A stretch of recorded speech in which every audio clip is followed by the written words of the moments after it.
Chelsea transfer news is upon us again now the Euros is over. We've got a few Chelsea transfer news, but first we're going to talk about Enzo Maresca getting involved in the Chelsea training video. If you haven't already watched it, go watch it on the official Chelsea website. That's not a sponsor or anything, but it's interesting. The new Chelsea kit's announced. I will not be buying it for one. England lost in the Euro final. We'll speak about that, mention the winners and losers for Chelsea though, and then 3 big transfer updates about Lukaku. A big update. Osimhen, a big update. And Gallagher, a big update. But yeah, we'll speak first about Enzo Maresca. So Chelsea released the first week of Enzo Maresca's training, and it was very interesting to watch. I put my full attention on it. He seems like a great guy, a great manager first of all. He was getting one-on-one with the players. I can remember from memory, Mudryk, Reece James, Madueke and Sterling, they were all one-to-one, smiling, having a proper conversation, like an actual manager would.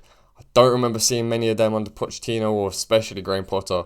So that's first of all great, because if, for example, Mudryk, if he can speak to him, getting comfortable, then you'll see the results on the pitch. If Mudryk feels like he's being trusted by Maresca, he may then feel more comfortable and less rusty and all tense on the pitch. He'll be more relaxed. He was also involved in the actual training. They were doing rondos, keeping the ball and passing, a lot of passing drills, a lot of possession games. But Maresca was actually involved in them. He had his boots on, he had his bib on, and he still got it. He's not that old to be fair. Remember that he was chosen as a young manager because we want to build a project with a young manager that has experience with Pep Guardiola. But it's going to build a project for the future. And yeah, he's still got the football ability. He's still relatively young as a manager, and also maybe 10 years senior to most of the players. I know we got a young squad. Oldest, I think, is probably Ben Chilwell. Raheem Sterling, I think, is the oldest, or Adebayo's up there. He's 26. No, I reckon Sterling's 28. And Enzo's 48? So I can't remember. How old is Enzo? Comment down below. But yeah, I just thought it was interesting. Go watch it if you haven't already. There was a lot of happy looking players. Yeah, and we got our first pre-season game in 1 week exactly. No, it's not. It's 10 days exactly against Wrexham at 3 a.m. Great. But secondly, the kit has been announced officially. I was kind of hoping that all the leaks were fake, but Footy Headlines never get it wrong. And here it is. I'll put it on the screen. Yeah, that's pretty disgusting. It's a cool idea about the blue flame, wanting to make a thing out of in a flame. The blue is the brightest part, and yeah, and it's a cool idea, but I don't know if they really pulled it off Nike, and it just looks like a bit of weird lines and smudges. I don't mind the orange, to be fair. The badge looks a bit disappeared, but with a sponsor potentially it might look alright. I'd rather not Infinite Athlete, but that's not really the most of our worries this season. And you can also see Cole Palmer's in there, and Gallagher as well. So they must have done it. They must have made this a long time ago before the Euros even started, because they literally came back this morning from Germany, in which that is a good segue. England lost in Berlin to Spain 2-1. Deserved probably, but tournament football is not about who deserves to win, it's about who wins. And England got to the final yet again and lost. Cole Palmer came off the bench in the 70th minute, scored in the 72nd. Not sure why he's not starting, but hindsight is pointless. Well, not pointless, you can learn from the mistakes, but there's no point regretting stuff, because you couldn't have changed it. And if you had started him, imagine he got injured in the first minute. You can't change what happened in the past. It is very frustrating. But Palmer and Gallagher, obviously. Gallagher didn't come on. They were saying he was about to come on. Never came on. Not sure what he would have brought, to be honest. A bit more energy in the midfield. But yeah, obviously England lost. Palmer and Gallagher will be gutted. I'll speak about Gallagher later, remember. But Mark Cucurella on the other team got the winning assist. He was very good. Locked up Bukayo Saka pretty much the entire game. And had a great tournament. So hopefully he can bring that into Chelsea season. And also Enzo Fernandez won the Copa America with Argentina, playing a good, having a good tournament. Coming straight back off that. I think it was a hamstring injury. He had to have surgery so that he could play in the Copa America. I missed the last 3 games of our season, I think it was. But he's been good in the Copa America. I've watched a few bits here and there, and he's playing in that number 6 in the middle of a midfield three, as a 4-3-3, and that's what I do believe Enzo Maresca will be doing with him next season. He'll be the base of the midfield. He'll be the regista, getting on the ball, on the spin, spraying it out wide, spraying it down the middle, and yeah, so he's obviously won another trophy. Started the final, came off, I think it was the 97th minute, so he played a lot of minutes and played his role in another Copa America for Argentina and another trophy with Argentina. But now we're into the transfer stories, the ones you're probably here for. Romelu Lukaku, we want him out of the club. It cost £100 million. He's on huge wages. He doesn't want to play for Chelsea. Chelsea don't want him to play for us. No fans want him to play for us. There are reports from Court Offside that he has agreed personal terms with Napoli, which makes complete sense. He will be linking up with ex-Chelsea manager Antonio Conte. They didn't actually work together at Chelsea, but they worked together at Inter Milan and won the Scudetto. Lukaku got MVP that season. He was very good under Antonio Conte. And as Antonio Conte is taking over at Napoli, their striker, Osimhen, who is a Chelsea target, we'll speak about him in 1 minute. Let me finish about Lukaku first. Osimhen is leaving.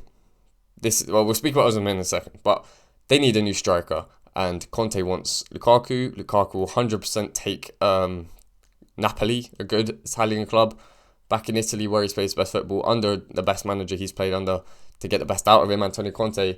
And yeah, personal terms have been agreed reportedly. I haven't seen it anywhere else but just Court Offside, with a price potentially aiming to be agreed soon as well. Chelsea want £37.5 million, which was the sort of gentleman's agreement. I don't know if we'll get that. That seems steep for a 30-year-old that's wasn't even that good for Roma last season. So we'll have to see. I think if we can get that, if Napoli offer about 25-30 million, I reckon we can get it up to 30 million and just get him off the books, get his wages off the books, and recoup some of that money. Obviously, it was a transfer from Roman Abramovich's reign and not the new Clear Lake Capital era, but it'll be nice to get rid of him and get him gone, which will, be nice. But we're talking about, what is Osimhen's first name? That's poor from me. What is Osimhen's first name? There's some players like Billy Gilmour, you know the first name and surname, Reece James, but Osimhen, you just called him Osimhen. Victor. That's poor from me though. Victor Osimhen, of course. Osimhen, a transfer target of Chelsea's, a long-term transfer target of Chelsea's. Napoli wanted £110 million, but they had accepted publicly that he will be leaving. So Chelsea have made the most of that. There's no intense interest from other clubs, apart from maybe Saudi, but it looks like he doesn't want to go to Saudi at a young age. He didn't play his best football last season, but he's kind of in the best form of his career, if you take away last season. But he's obviously a great player, and going to Saudi, he'd have to spend there 3 years minimum, I think, to get the best monetary financial boost. And yeah, Napoli publicly accepted that he will be going. He wants to go. So Chelsea, rather than getting the business done early, like we've seen with Renato Vega, Dewsbury Hall, Mark Guiu, Adebayo, and there's one more in. Who's the other transfer we made? Apologies to whoever it is. They're not watching. But yeah, comment who that final one is. I know we've made 5 and I just named 4. But yeah, Osimhen, we are biding our time with Osimhen, I believe, and we are waiting it out until Napoli are like, right, we need him gone. We'll discount you again. And then maybe it will be, and as long as we agree personal terms with Osimhen, I think he would want to join Chelsea, but he wants a lot of wages. I'll currently check what his wages are, because Chelsea, this new era of Chelsea, do not pay a lot of wages. And he's on €250,000 a week, which in pounds is £208,000 a week. I mean, he is a big name player. It will cost a lot of money. I think Moises Caicedo, who cost more than we would pay for Osimhen, is on 150k a week. But Osimhen scored at a top level. He's done more than Caicedo did, so maybe 180, 190. He's on 210, so you take a 20k pay cut to get his dream transfer to Chelsea. potentially the on the player side, we can get that done. I don't think that would be too much or too difficult. And then even if we do end up paying what he's currently getting, 210k, I think that's sort of Nkunku wages, maybe just above Nkunku wages. But Osimhen is a big player. He's a big name. He will bring such interest and support from Nigeria and Africa specifically. It could be a great deal. Not a great deal because it will cost a lot of money, but contacts could take place soon, apparently, according to Court Offside. Like I said, I think Chelsea are waiting. So they originally wanted £110 million, his release clause, which is too high. No one would pay that, especially if it's a release clause and they want it up front. And I believe they cut it down to, I think, 90 million, which is still a lot. But if we can get it down to maybe 80, 75, and then we also, if Arsenal want him as well for that price, because at that point, it is a decent price for a great player. Maybe we try and get one over Arsenal ahead, or get ahead of the queue for Osimhen, by tempting Napoli with they can prioritise Lukaku. A little bit blackmail. Say, if you don't sell Osimhen to us, we'll pay what Arsenal pay him. But if you don't sell him to us, we won't sell you Lukaku. Or say it the other way around. We will sell you Lukaku if you sell us Osimhen. And also potentially like a younger player, like a Cesare Casadei, who is Italian. They love him in Italy, and I don't really see a long-term future at Chelsea for him. He's obviously a great player, but I feel like he's a great player, and he works well with Maresca. Maresca wanted him at Leicester, but I feel like there's too many midfield options in front of him, and he may not want another loan again. He might just want to play in the first team, which Chelsea may not be able to offer him. So if we can then give them Lukaku for £30 million, give them Casadei. We signed him for, I think, £11 million. If we can sell him for like 20 or 25, it's not a bad deal. We made double the profit. And then we can get Osimhen for like 80. Then we're not really that much out of pocket. We get a great player. We sell two players that aren't starters. And everyone's happy, including Osimhen, including Lukaku, including Conte, Napoli, Chelsea, Casadei, Maresca. Yeah, because I still do think we need a striker. The other option, and it's a bit long now, 12 minutes. The other option we could do is potentially Ivan Toney, as he wants to leave Brentford. Brentford have accepted he will be leaving. It's the same deal with Napoli and Osimhen. They've publicly said he will be leaving. So everyone's just smart about it. Say, if we wait out, he will go eventually. We'll just keep waiting until the price drops, because they've already accepted that he will not be staying. It's a weird move from Brentford and Napoli.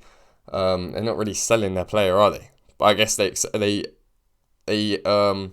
would have hoped there would be more interest, expected more interest in their players because they are top players. But if you publicly say they're going to leave, the price is going to go down. That's just logic. And then the final transfer story we'll do a little bit quicker. Conor Gallagher.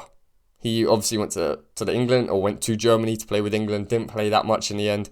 I said that unless he scores a winner in the Euros, which Cole Palmer nearly did, played a part. But if Conor Gallagher scored a winner in the Euros, then potentially Atletico Madrid or Spurs or Aston Villa would then stump up that £50 million asking price for Gallagher, because we don't particularly want to sell him. It would make financial sense. I don't think he's a long-term starter at Chelsea, even though he loves Chelsea. Fans love him. He's a great system player. There's a lot we could do with that £50 million instead. So if he went, I wouldn't be crying myself to sleep like I did when Mason Mount left. Even though I'd rather Gallagher stay. It wouldn't be the end of the world. It would be a hard one, but it wouldn't be the end of the world. I would rather him stay though, because he has a connection with the fans and the team, and he's just very likeable. And you can even see, even in a year, he was captaining us last season. At the end of the day, he captained Chelsea to a 6th place finish, which is impressive. It's impressive.